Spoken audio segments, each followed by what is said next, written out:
ବାଲେଶ୍ୱର ଜିଲ୍ଲା ଜଳେଶ୍ୱର ଥାନା ଅନ୍ତର୍ଗତ ମହମ୍ମଦନଗର ପାଟଣା ବେଲପାଳ ଅଞ୍ଚଳରୁ ଗତକାଲି ବିଳମ୍ବିତ ରାତିରେ 7ଟି ମାଟି ବୋଝେଇ ହାୱାକୁ ଜବତ କରିଛି ପ୍ରଶାସନ। ସୂଚନା ଅନୁସାରେ ମୟୂରଭଞ୍ଜ ଅଞ୍ଚଳରୁ ମାଟି ବୋଝେଇ କରି ହାୱାଗୁଡ଼ିକ ବେଲପାଳ ଅଞ୍ଚଳରେ ଗୋଟିଏ ପୋଖରୀ ଭର୍ତ୍ତି କରିବାରେ ନିୟୋଜିତ ହୋଇଥିଲା। କୌଣସି ସୂତ୍ରରୁ ଖବର ପାଇ ଉପଜିଲ୍ଲାପାଳଙ୍କ ନିର୍ଦ୍ଦେଶ କ୍ରମେ ଜଳେଶ୍ୱର ତହସିଲଦାର ସତ୍ୟଜିତ ମହାନ୍ତି ରାତିରେ ସଦଳ ବଳେ ଚଢ଼ଉ କରି ହାୱାଗୁଡ଼ିକ ଜବତ କରିଥିଲେ।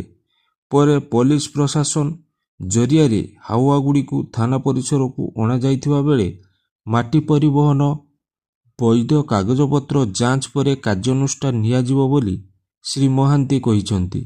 ତେବେ ପ୍ରଦୂଷଣକୁ ଦୃଷ୍ଟିରେ ରଖି ମାଟି ପରିବହନ ଲାଗି ନିର୍ଦ୍ଦିଷ୍ଟ କଟକଣା ଜାରି କରାଯାଇଥିବା ବେଳେ ପରିବହନ ସମୟରେ ଜରିପାଲ ଘୋଡ଼ାଇ ନେବାର ନିୟମ ରହିଛି।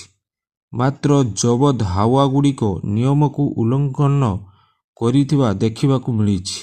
ସେହିଭଳି ରାଜ୍ୟର ଦ୍ୱିତୀୟ ପ୍ରଦୂଷିତ ସହର ତାଲିକା ଜଳେଶ୍ୱର ରହିଥିବା ବେଳେ ରାତି ଅଧିଆ ପ୍ରଶାସନର ଏଭଳି ଚଢ଼ଉକୁ ବିଭିନ୍ନ ମହଲରେ ପ୍ରଶଂସା କରାଯାଇଛି।